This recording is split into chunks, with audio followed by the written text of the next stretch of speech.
Hello everyone, this is Soma here and welcome to build career channel. तो आज हम देखेंगे इंटरनेशनल ट्रेड थ्योरीज की एक और थ्योरी, कंट्री सिमिलैरिटी थ्योरी। चलिए स्टार्ट करते हैं आज की क्लास।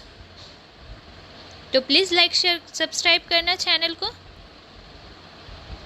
चलिए देखते हैं इंटरनेशनल ट्रेड थ्योरीज में हमने कौन सी थ्योरीज को कंप्लीट कर लिया है। तो हम क्लासिकल कंट्री बेस्ड थ्योरी को कंप्लीट कर चुके हैं। इसमें हमने mercantilism, absolute advantage, comparative advantage और हेक्सा-रोल इन चारों को कंप्लीट कर लिया है। स्टार्ट करते हैं आज हम मॉडर्न फॉर्म बेस्ड थ्योरीज को कंट्री सिमिलैरिटी थ्योरी से। तो क्या है ये थ्योरी? तो कंट्री सिमिलैरिटी थ्योरीज कंट्रीज़ की आइडेंटिकल फीचर्स पर बेस्ड है।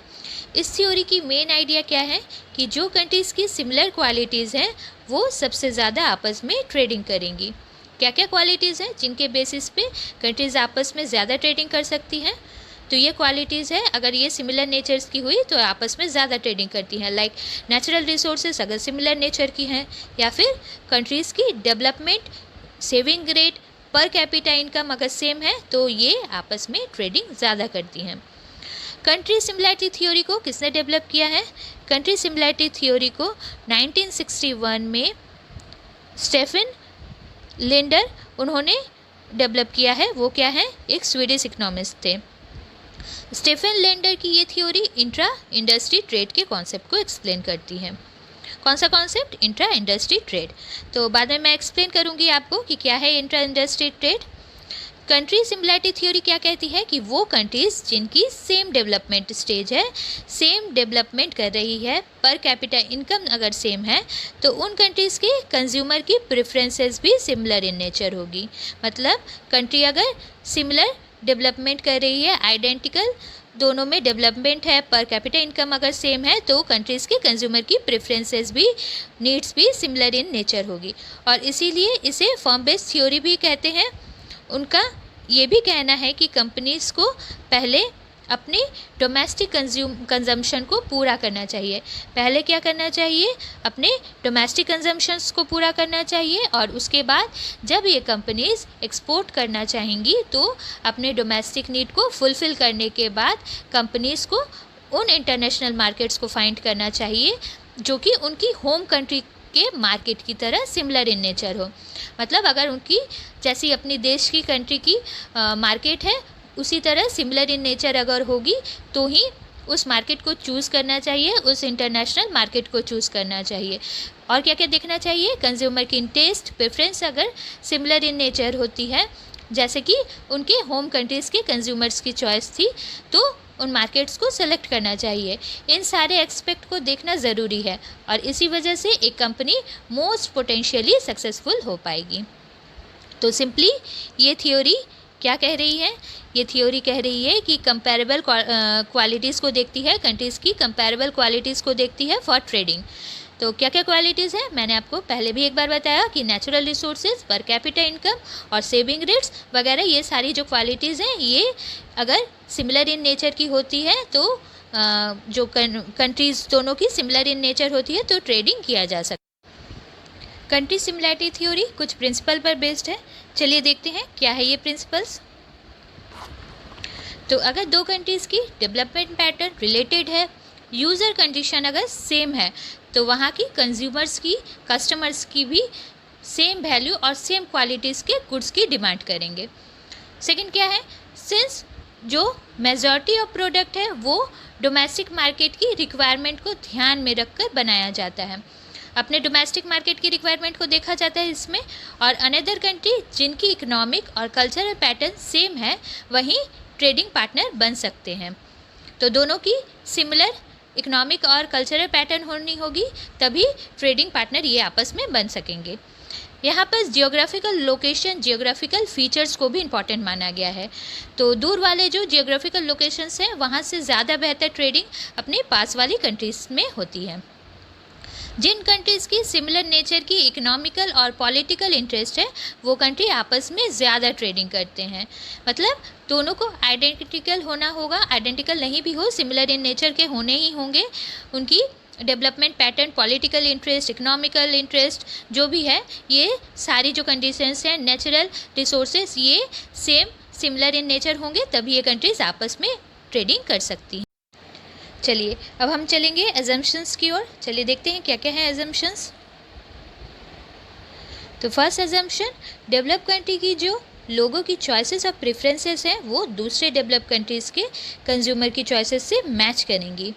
सेकंड क्या है, कंट्री जो कि आपस में ट्रेडिंग कर रही हैं वहाँ की जो कल्चरल इन्वायरमेंट है वो सिमिलर इन नेचर होगी। लाइक दोनों कंट्रीज़ के रिचुअल्स, फंक्शंस ये सारे सिमिलर नेचर के होंगे। थर्ड है, कंट्री जिनमें ट्रेडिंग हो रही है वहाँ की जो फैक्टर ऑफ प्रोडक्शंस हैं और नीड है वो सिमिलर होगी। तो ये थे अजम्पशंस कंट्री सिमिलैरिटी थ्योरी की। बहुत ही सिंपल थ्योरी थी ये country similarity theory. Country similarity theory क्या है, मॉडर्न फर्म बेस्ड थ्योरी है। Modern firm based theory world war 2 के बाद आई थी और ये थ्योरी मल्टीनेशनल कंपनीज़ के साथ साथ ही डेवलप किए गए थे।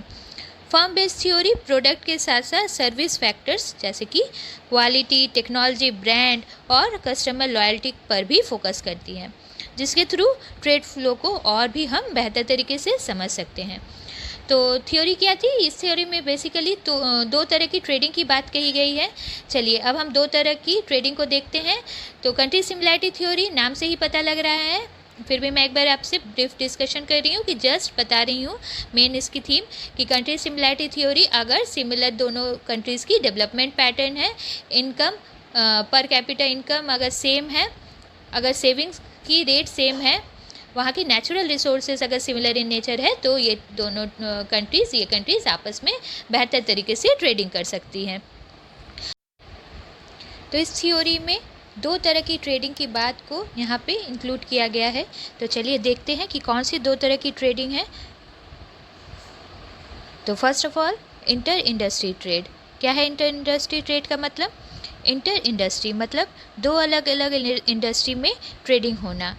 तो इंटर इंडस्ट्री ट्रेडिंग में क्या होता है कि 2 इसमें कंट्रीज़ अलग अलग कमोडिटीज़ प्रोड्यूस करेंगी और अदला बदली करेंगी या फिर कह लो स्वैप करेंगी। मतलब 2 कंट्रीज़ अपनी अलग अलग कमोडिटीज़ बनाएंगी और आपस में अदला बदली करेंगी। तो हम इसे एग्जाम्पल से भी समझने की कोशिश करेंगे। और नेक्स्ट क्या है, इंट्रा इंडस्ट्री ट्रेड। क्या है intra industry trade? Intra industry trade मतलब सेम इंडस्ट्री में ट्रेडिंग। तो 2 कंट्रीज सिमिलर इंडस्ट्रीज़ के गुड को प्रोड्यूस करेंगी और आपस में ट्रेडिंग करेंगी। चलिए अब हम इसे एग्जाम्पल के थ्रू समझने की कोशिश करेंगे तो आपको ये इजली आई होप समझ में आ जाएगा। इंटर इंडस्ट्री ट्रेड क्या है? कंट्री वाई और कंट्री जेड। कंट्री वाई क्या प्रोड्यूस कर रही है? कंट्री वाई वीट प्रोड्यूस कर रही है। और कंट्री जेड क्या प्रोड्यूस कर रही है? ये कॉटन प्रोड्यूस कर रही है। तो ये दोनों आपस में ट्रेडिंग करेंगी।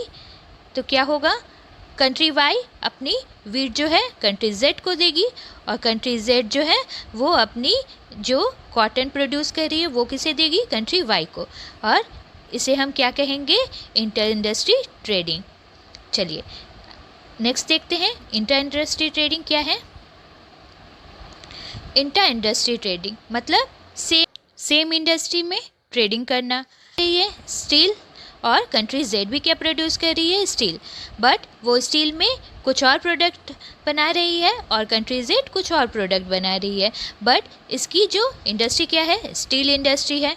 तो इन दोनों में जब ट्रेडिंग होगी मतलब कंट्री वाई अपनी जो गुड्स प्रोड्यूस कर रही है स्टील से वो कंट्री जेड को देगी और कंट्री जेड अपनी जो स्टील से कुछ और प्रोडक्ट बना रही है वो कंट्री वाई को देगी।